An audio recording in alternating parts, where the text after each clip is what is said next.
L സെറ്റിൽഡാണ്. കെട്ടിന് ശേഷം ഇച്ചൻ്റെ കൂടെ ഞാനങ്ങ് പോവും. ഇച്ചായൻ്റെ തല കറങ്ങുന്നത് പോലെ തോന്നി. എന്തായാലും മിസ്റ്റർ ജോയൽ, കാണാൻ സാധിച്ചതിൽ ഒരുപാട് സന്തോഷം. ഞങ്ങളുടെ കെട്ട് ഉടനെ കാണും. കെട്ടിന് നിങ്ങളെ എല്ലാവരെയും ക്ഷണിക്കുന്നു. വാ എന്നെ കൊച്ചേ. ആരോൺ അവളെ ചേർത്ത് പിടിച്ച് അവിടുന്ന് നടന്നാക്കുന്നു. നീയെങ്കിലും സത്യം പറയടി, അവനും അവളുമായിട്ട് എന്താ ബന്ധം? അവൾ പറഞ്ഞത് സത്യമാണ്. ആരോണിച്ചാൻ അവളെ ഭയങ്കര ഇഷ്ടമാണ്. പക്ഷെ അവൾ ആദ്യം അംഗീകരിച്ചില്ലായിരുന്നു. പക്ഷേ ഇപ്പോൾ അവളും ഇച്ചനെ സ്നേഹിക്കുന്നുണ്ട്. അവളുടെ ഇഷ്ടമാണ് അവളുടെ വീട്ടുകാരുടെ ഇഷ്ടം.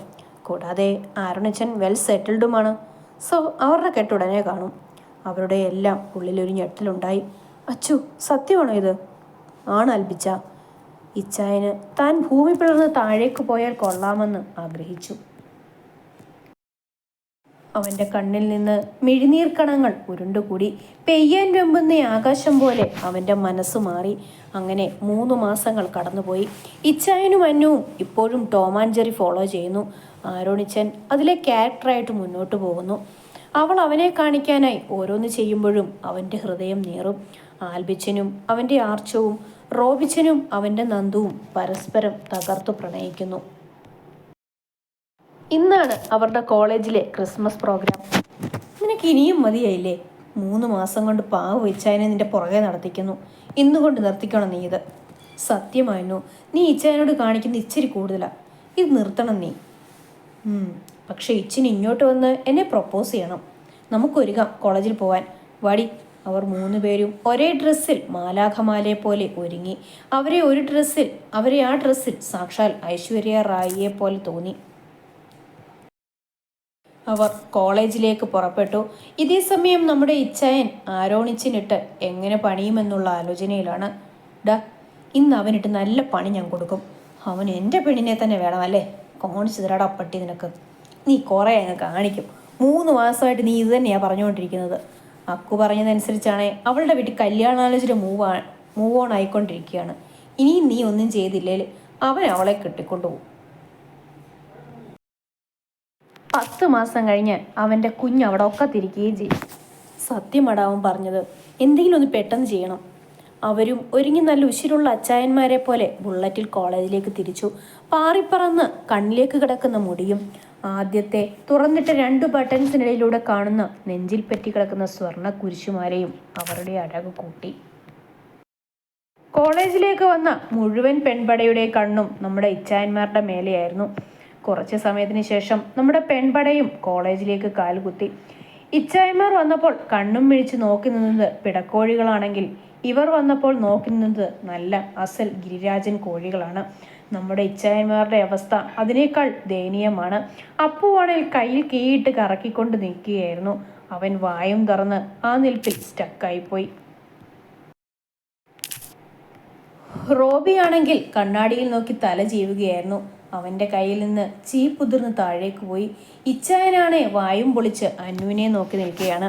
അവരുടെ അവസ്ഥയും അതുതന്നെയായിരുന്നു. അവരും അവരുടെ പ്രാണനെ മതിമറന്ന് നോക്കി നിൽക്കുകയായിരുന്നു. പെട്ടെന്ന് എന്തോ ബോധം വന്ന പോലെ കോർത്തിരുന്ന 6 ജോഡി കണ്ണുകൾ പരസ്പരം പിൻവലിച്ചു. അവർ അവരുടെ പ്രാണന്റെ അടുത്തേക്ക് നടന്നു. അന്നു ഓടിച്ചെന്ന് റോബിച്ചൻ്റെയും ആൽബിച്ചൻ്റെയും തോളിൽ കൂടി കൈയിട്ട് അവരുടെ ഇരുവരുടെയും കവിളിൽ ചുംബിച്ചു.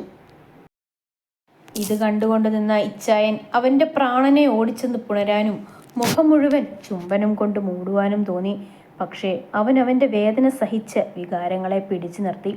എൻ്റെ ഇച്ചായന്മാർ 2 സുന്ദരന്മാരായിട്ടുണ്ടല്ലോ. നിൻ്റെ ഇച്ചായന്മാരല്ലേ, പിന്നെ കുറയുമോ? പിന്നെ അല്ല.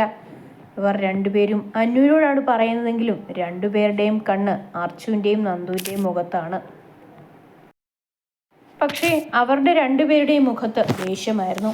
ദേഷ്യത്തിൻ്റെ കാര്യം എന്താണെന്നറിയാതെ അവർ അവളുമാരെ നോക്കിയപ്പോൾ 2 പേരും അവരുടെ അടുത്തേക്ക് വന്ന് കാലിൽ ഉയർന്നു പൊങ്ങി തുറന്നിട്ടിരുന്ന നെഞ്ചിൽ അമർത്തി ഉമ്മ വെച്ച് ആ 2 ബട്ടൺസും ഇട്ടുകൊടുത്തു.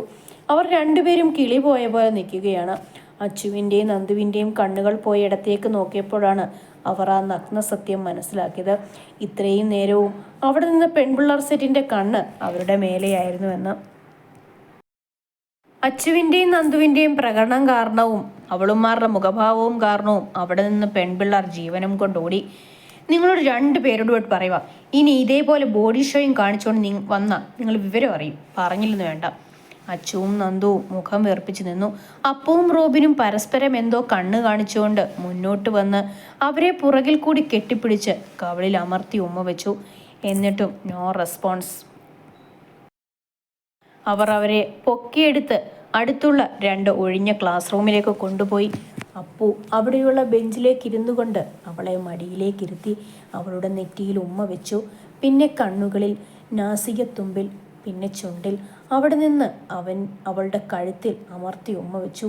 അവൻ്റെ നാക്കും ചുണ്ടും ഒരുമിച്ച് അവളുടെ കഴുത്തിൽ ചുംബനം കൊണ്ട് മൂടി. അവൻ്റെ പല്ലുകൾ അവിടെ ചിത്രം വരച്ചു. അവളൊന്ന് നീങ്ങിക്കൊണ്ട് അവൻ്റെ മുടികളിൽ കൈകോർത്ത് വലിച്ചു.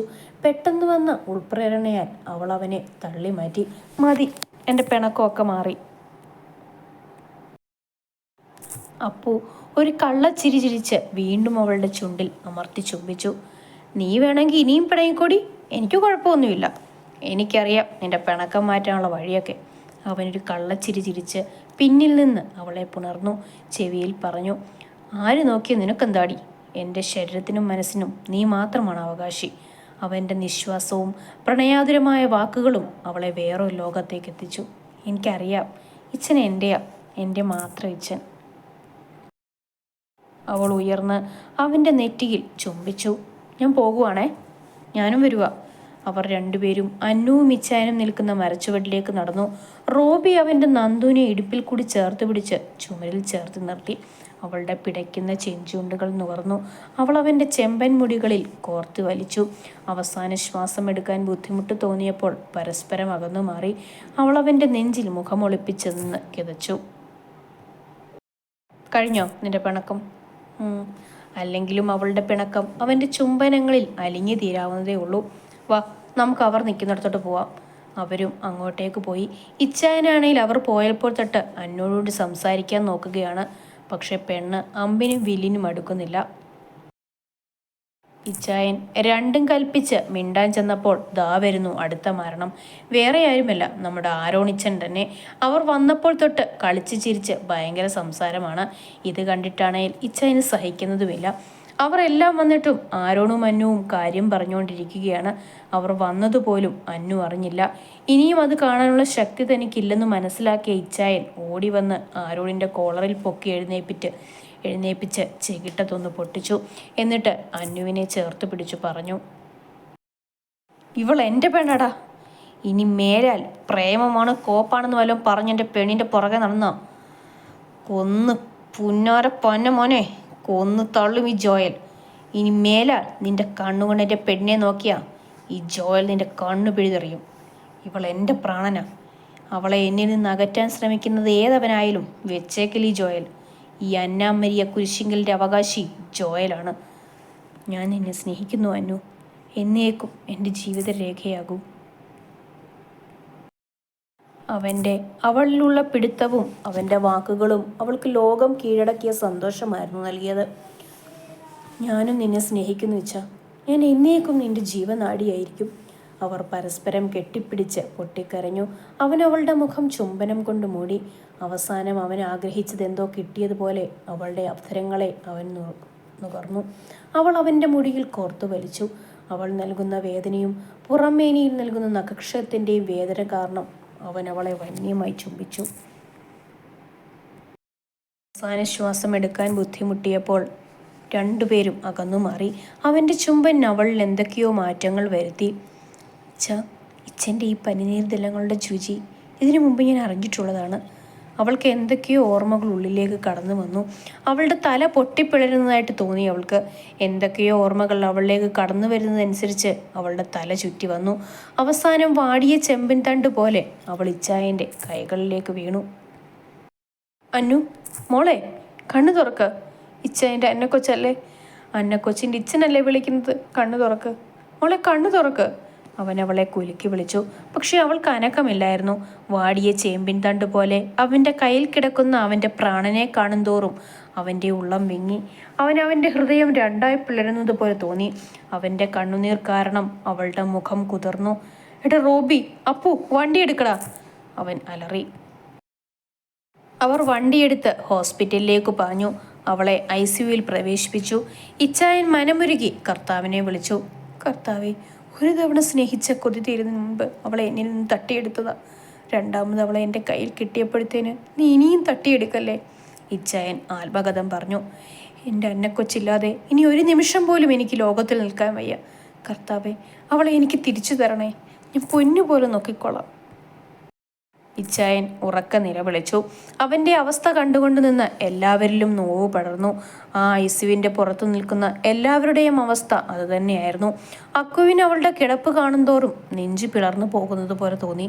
രണ്ട് സൈഡിലും ഉണ്ണിക്കെട്ട് കെട്ടി അവൻ്റെ കയ്യിൽ തൂങ്ങി നടക്കുന്ന അവളുടെ രൂപം ഓർമ്മ വന്നപ്പോൾ അവൻ്റെ കണ്ണിൽ നിന്നും കണ്ണുനീർ തുള്ളികൾ പുറത്തേക്ക് ചാടി.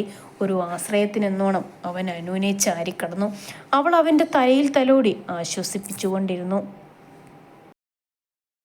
ഇച്ചായനെ ആശ്വസിപ്പിച്ചുകൊണ്ട് റോബിനും അമലും അപ്പുവും എല്ലാം ഉണ്ടായിരുന്നു. അച്ചുവിനെയും ദേവുവിനെയും ആശ്വസിപ്പിച്ച നിമ്മിയും അവരോടൊപ്പം ഉണ്ടായിരുന്നു. അവൾ എൻ്റെ കയ്യിലട വാടി വീണത്. അവളെ എനിക്ക് തരണേ എന്ന് നിങ്ങളൊന്ന് ഡോക്ടറിനോട് പറഞ്ഞു. കൊച്ചു കുട്ടിയെപ്പോലെ അവൻ കെഞ്ചി. അവൻ എന്തൊക്കെയോ പുലമ്പിക്കൊണ്ടിരുന്നു. അവൻ്റെ ഈ അവസ്ഥ കണ്ടുകൊണ്ടിരുന്ന എല്ലാവർക്കും കലിപ്പൻ ഇച്ചായൻ അവൻ്റെ വായാടിപ്പെണ്ണ് എത്രമാത്രം പ്രിയപ്പെട്ടതാണെന്ന് ഇതിനോടകം മനസ്സിലായിരുന്നു. ഇതിനോടകം എല്ലാവരും എല്ലാ സത്യങ്ങളും മനസ്സിലാക്കി. ഇച്ചായനും അവൻ്റെ അന്നക്കൊച്ചും തമ്മിലുള്ള ആൽബം ബന്ധം മനസ്സിലാക്കി. അവർ എല്ലാം അക്ഷമതയോടെ ആ ഐസിയുവിൻ്റെ മുന്നിൽ ഡോക്ടറിൻ്റെ വരവ് കാത്ത് പ്രതീക്ഷയോടെയിരുന്നു. ഈ സമയമെല്ലാം അന്നുവിനോടൊപ്പമുള്ള നല്ല നിമിഷങ്ങൾ എല്ലാവരുടെയും മനസ്സിൽ കൂടി കടന്നുപോയി. അവർ എല്ലാം അവരുടെ അന്നുവിൻ്റെ ജീവന് വേണ്ടി അറിയാവുന്ന ദൈവങ്ങളെ എല്ലാം വിളിച്ചു പ്രാർത്ഥിച്ചു. അക്കുവും അനുവും വിളിച്ചു പറഞ്ഞതിൻ്റെ ഫലമായിട്ട് അന്നുവിൻ്റെയും ജോയലിൻ്റെയും മാതാപിതാക്കൾ ഹോസ്പിറ്റലിൽ എത്തിച്ചേർന്നു. അന്നുവിൻ്റെ മാതാപിതാക്കളിൽ വിഷമമുണ്ടെങ്കിലും തങ്ങളുടെ മകളെ ഇത്രയും സ്നേഹിക്കുന്ന ജോയലിനെ കണ്ടപ്പോൾ അവരുടെ ഉള്ളം സന്തോഷിച്ചു. ഇന്നത്തെ കാലത്ത് തങ്ങളുടെ മകനൊരു പെണ്ണിനെ ആത്മാർത്ഥമായിട്ട് സ്നേഹിക്കുന്നതോർത്ത് ജോയിച്ചൻ്റെ മാതാപിതാക്കൾക്കും അഭിമാനം തോന്നി. അങ്ങനെ കുറച്ച് സമയത്തിന് ശേഷം ഡോക്ടർ ഐസിയുവിൻ്റെ വാതിൽ തുറന്ന് പുറത്തേക്ക് ഇറങ്ങി വന്നു. ഡോക്ടർ, എൻ്റെ അന്നു, അവൾക്ക് എന്തെങ്കിലും കുഴപ്പമുണ്ടോ? അവളെ എനിക്ക് തിരിച്ചു തരണേ ഡോക്ടർ, പ്ലീസ്. എടോ, താനിങ്ങനെ ഡൗൺ ആവാതെ ഇരിക്കുക. നമ്മൾ വിചാരിച്ചതുപോലെ അന്നുവിനൊന്നും സംഭവിച്ചിട്ടില്ല. The great god has played magic. She is perfectly all right. അവൾക്കെല്ലാം ഓർമ്മ വന്നടോ. എടോ, താൻ ഇങ്ങനെ ഡൗൺ ആവാതിരിക്കുക. ഇനിയെങ്കിലും ഒന്ന് ചിരിക്കടോ. ഒരാൾക്ക് കയറി കാണാം. കുറച്ച് കഴിയുമ്പോൾ റൂമിലേക്ക് മാറ്റും. BP നോർമലാണ്. ഇന്ന് തന്നെ ഡിസ്ചാർജ് ചെയ്യാം. Okay doctor, thank you so much. എൻ്റെ ജീവനെ തിരിച്ചു തന്നതിന്. ഡോക്ടർ അവൻ്റെ പുറത്തൊന്ന് തട്ടി അവിടെ നിന്നും പോയി.